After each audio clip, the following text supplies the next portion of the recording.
तुझको बताऊं मैं तकदीर उमम क्या है। तुझको बताऊं मैं तकदीर उमम क्या है। मेरे नौजवान दोस्तों, प्यारी बहनों, dear students everywhere, today I want to say you what is the secret of life and what is the purpose of life। ये जीवन जो हमें मिला है इसकी हकीकत क्या है।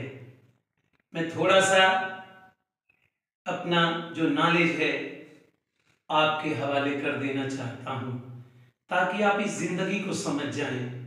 मैंने बहुत से जीनियस को देखा है, हाईली एजुकेटेड लोगों को पढ़ा है, लेकिन मैंने देखा और समझा है कि उन्होंने सब कुछ समझा लेकिन कुछ जिंदगी को न समझ सकर इसीलिए एंजाइटी, डिप्रेशन और सम टाइम उन्होंने अपने आप को गोलियां मार ली। अल्लाह ताला अपनी किताब में, जो किताब पूरी नौ इंसानियत का के लिए आखिरी तोहफा है और लाने वाले हबीब दो आलम तमाम दुनिया के लिए मर्सी हैं, सूरह आला में अल्लाह ताला फरमाते हैं बल तुसिरून अल हयात दुनिया वल आखिरतु खैरुन व अबका। बल तुसिरून अल हयात दुनिया वल आखिरतु खैरुन व अबका इन हादा लफी सुहफिल उला सुहफ इब्राहीम व मूसा। और एक जगह अल्लाह ताला फरमाते हैं दूसरी सूरह में ला तमुद्दन्ना ऐनैका इला मा मत्तअना बिही ज़हरतल हयातिद दुनिया इला आखिरिल आयत।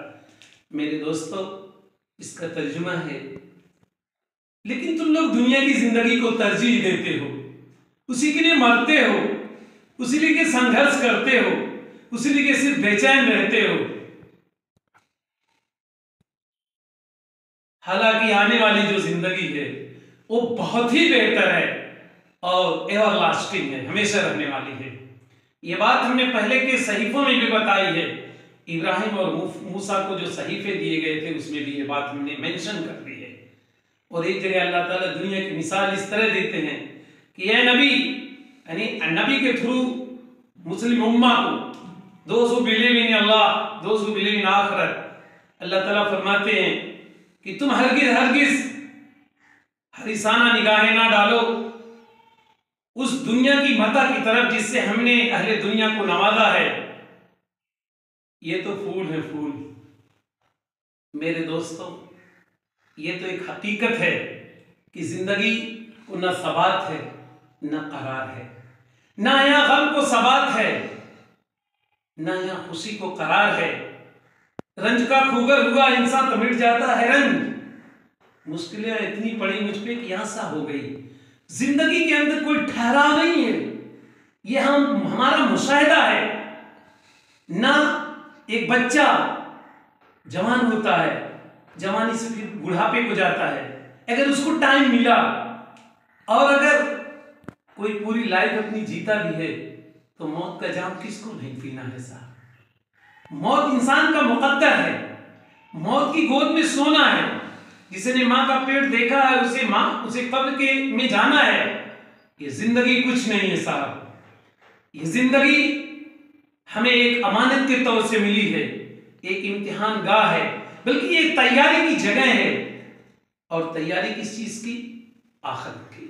लेकिन इस दुनिया में रहते हुए दुनिया के लिए कमाना, जिंदगी के लिए कमाना, जिंदगी के लिए भाग दौड़ करना, ये महबूब भी है, मतलूब भी है।